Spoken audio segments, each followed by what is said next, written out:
નમસ્કાર ખેડૂત મિત્રો અત્યારે આઈ ખેડૂત પોર્ટલ ઉપર ઘણી બધી યોજનાઓ ચાલી રહી છે અને એમાંની એક યોજના છે સોલાર ફેન્સિંગ યોજના। જી હા મિત્રો, સોલાર ફેન્સિંગ યોજના છે તો પહેલાં જે આપણે કાંટાવાળી તારની જે વાડ કરતા હતા, ખેતરની શોર ફરતે કાંટાવાળી તારની વાડ કરતા હતા, તો એમાં અત્યારે થોડું અપડેટ આવ્યું છે અને એમાં સાથે સાથે હવે સોલારથી બેટરીથી એમાં ચાલશે અને એમાં જે પણ કોઈ પણ જંગલી જાનવર આવશે તો એને કરંટ લાગશે અને તમારું જે વાવેતર હશે, જે પણ મોલ હશે તો એમાં ઘૂસી નહીં શકે અને બહાર વયા જશે। તો એ પ્રમાણે તમે જો કાંટાવાળી વાડ બનાવવા માગતા હોય તો અત્યારે એની યોજનાઓ અને એના ફોર્મ ભરાવા શરૂ છે। તો છેલ્લી તારીખ કઈ છે, કેટલી યોજનાઓ મળશે, કોને કોને એનો લાભ મળશે, A to Z માહિતી આપણે આ વિડીયોના માધ્યમથી જાણીશું।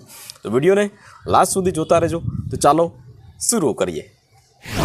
તો સોલાર ફેન્સિંગ યોજનામાં ફોર્મ ભરવા માટે સૌપ્રથમ તમારા મોબાઈલની અંદર અથવા તો લેપટોપની અંદર કોઈ પણ બ્રાઉઝર ઓપન કરી લો।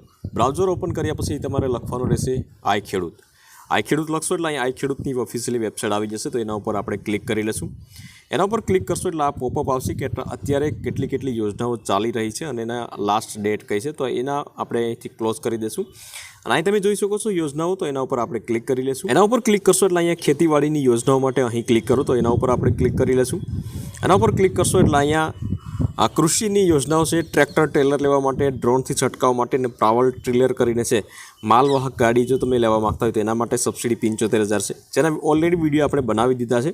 આપણે અહીં વાત કરીશું અહીંયા સોલાર પાવર યુનિટ કિટ, મતલબ કે ખેતરની ફરતે સોલાર ફેન્સિંગ બનાવવા માટે સોલાર પાવર યુનિટ કિટ ખરીદવા નાણાકીય સહાય। તો આપણે અહીંયા ક્લિક કરીશું સોલાર પાવર યુનિટ કિટ ઉપર। તો અહીંયા તમારે સૌપ્રથમ તો નામ આવી જશે, કઈ ઘટક કઈ યોજનાનું નામ આવી જશે કે ભાઈ અહીંયા સોલાર પાવર યુનિટ કિટ કરીને છે તો યોજના છે ખેતરની ફરતે સોલાર ફેન્સિંગ બનાવવા માટે સોલાર પાવર યુનિટ કિટ ખરીદવા નાણાકીય સહાય આપવા માટે નવી યોજના। આ યોજના હેઠળ રાજ્યના તમામ ખેડૂતોને મળશે। જી હા મિત્રો, તમામ ખેડૂતોને મળશે વ્યક્તિગત ધોરણે કે જેણે કાંટાળી તારની વાડ બનાવવા માટે લાભ લીધેલ ન હોય। જો અગાઉ તમે કાંટાળી વાડ બનાવવા માટે જો લાભ એક વખત પર લીધેલો હશે તો તમે આ સોલાર ફેન્સિંગ યોજનામાં ફોર્મ નહીં ભરી શકો, બાકી તમે ભરી શકશો। હવે તમને સબસિડી કેટલી મળશે, સહાય કેટલી મળશે એના વિશે વાત કરીએ આપણે। તો સોલાર ફેન્સિંગ બનાવવા માટે કુલ ખર્ચ જે છે તેના 50%, એટલે લગભગ 30,000 રૂપિયાનો ખર્ચો આવતો હોય છે, તો એમાં તમને 50% સબસિડી મળશે। 15,000 રૂપિયા તમને મળશે, ઓછું હશે તે મળશે, તે મુજબ આવશે, મતલબ મળવા પાત્ર રહેશે। અને સોલાર પાવર યુનિટ કિટના solar panel, battery, earthing system, hooter, alarm, module, stand નીચે મુજબના ધારાધોરણો પ્રમાણે ખરીદી અને અરજી કરવાની રહેશે, બરાબર। તો તમારે પહેલાં ખરીદી કરવાની રહેશે અને ત્યાર પછી જ તમારે આમાં ફોર્મ ભરવાનું રહેશે। તો ફોર્મ અત્યારે ભરી દઉં તો ચાલે મિત્રો, કારણ કે વર્ષની અંદર 1 થી 2 વખત જ આવા યોજનાઓ આવતી હોય છે। તો અહીંયા તમે ગેઝેટ જે છે એ આપેલા છે અને એ ગેઝેટ પ્રમાણે જ તમારે ISIના માર્કાવાળી સોલાર ફેન્સિંગ જે છે ફિટ કરવાની રહેશે। તો એ તો તમે જે તે નજીકના કોઈ પણ હોય ઓથોરિટી, મતલબ કે ડીલર હોય તો એને ત્યાં તપાસ કરશો એટલે સબસિડી વિશે તમે જાણશો તો એ તમને માહિતી તમામ આપી દેશે અને ત્યાંથી જ તમારે ખરીદી કરવાની રહેશે, બરાબર। એટલે આ બધી વસ્તુ તમે ખરીદી કરો તો જે તે ડીલર હોય તો ત્યાંથી તમારે સર્ટિફિકેટ મેળવવાના રહેશે, પરંતુ એ જે પણ ડીલર હોય તો એ આનો પોતાનો બિઝનેસ, મતલબ કે આ સબસિડીની બધી વસ્તુની માહિતીની પાસે હોય જ છે, એટલા માટે તમારે બહુ જાજી ચિંતા કરવાની કોઈ જરૂર નહીં। જો તમારે લેવા માગતા હોય તો એક વખત આ ડીલરને તમારે મળી લેવાનું છે। અને રાજ્યનો લક્ષ્યાંક જે છે બહુ મોટો છે મિત્રો, 24-25માં સંભવિત 33,000 ખેડૂતોને આ યોજનાનો લાભ આપવાનો છે, એટલા માટે જો તમે ફોર્મ ભરી દેશો તો તમને ચોક્કસથી લાભ મળી શકે છે। ત્યાર પછી વાત કરીએ આપણે તો ડોક્યુમેન્ટની વાત કરીએ, ડોક્યુમેન્ટ શું જોશે, તો અહીંયા આપણે ડોક્યુમેન્ટ ઉપર ક્લિક કરીએ આપણે।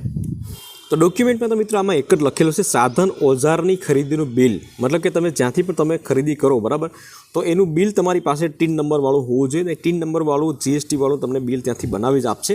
જ્યારે પણ તમે મતલબ ખરીદી કરતા હોય તો ત્યારે એ તારીખનું બિલ એની પાસે હોય જ છે, તો એ તમને બનાવી આપશે, એટલા માટે બિલની તમારે જરૂરિયાત પડશે।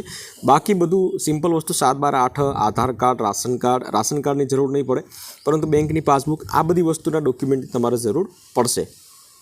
ત્યાર પછી અરજી કરવાની છેલ્લી તારીખ અહીં તમે જોઈ શકો છો 5/12/2024 થી 11/12/2024, મતલબ કે થોડાક જ સમય આપેલો છે।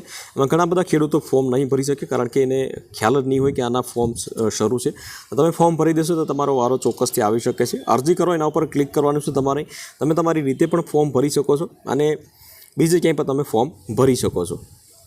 હવે અહીં એક પોપઅપ આપેલું છે કે ભાઈ આ ઘટકમાં ખરીદી બાદ જ અરજી કરવાની થાય છે, આપે સાધન ઓજાર ખરીદેલ કરેલા છે કે નહીં, તો તમારે ખરીદી કરેલ છે તો યસ કરવાનું છે, નો કરી દેશો તો તમે ફોર્મ નહીં ભરી શકો કદાચ.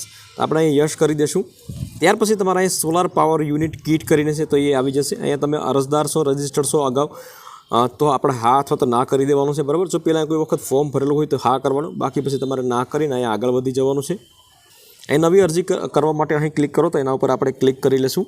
એના ઉપર ક્લિક કરશો એટલે તમારી બેઝિક માહિતી તમારે અહીંયા આપવાની રહેશે મિત્રો. અહીંયા અરજદારની વિગત આપવાની રહેશે. ત્યાર પછી તમારો આધાર કાર્ડ, ગામ, તાલુકો, જિલ્લો, ખેડૂતનો પ્રકાર, મતલબ કે નાના છે મોટા છે તો કોઈ પણ એક અહીંયા સિલેક્ટ કરવાનું છે. નાના હોય તો 1 હેક્ટરથી 2 હેક્ટર હોય તો નાના હોય, સીમાંત હોય, બરાબર, તો 1 હેક્ટરથી ઓછી જમીન હોય, મતલબ કે 6.5 વીઘાથી ઓછી જમીન હોય તો સીમાંત. બાકી મોટા 2 હેક્ટરથી વધારે હોય 12.5 વીઘાથી તો તમારે મોટા લખવાના છે. કોઈ પણ સિલેક્ટ કરી શકો છો, એમાં કોઈ ઇશ્યુ નહીં પડે. સૌથી ઇમ્પોર્ટન્ટ વસ્તુ છે બેંકની વિગત, બરાબર. તો બેંકમાં તમારે સૌ પ્રથમ IFSC કોડ, ત્યાર પછી બેંકનું નામ, જિલ્લો અને બેંક બ્રાન્ચ ક્યાં છે તો આ બધી વસ્તુ તમારે લખવાની છે.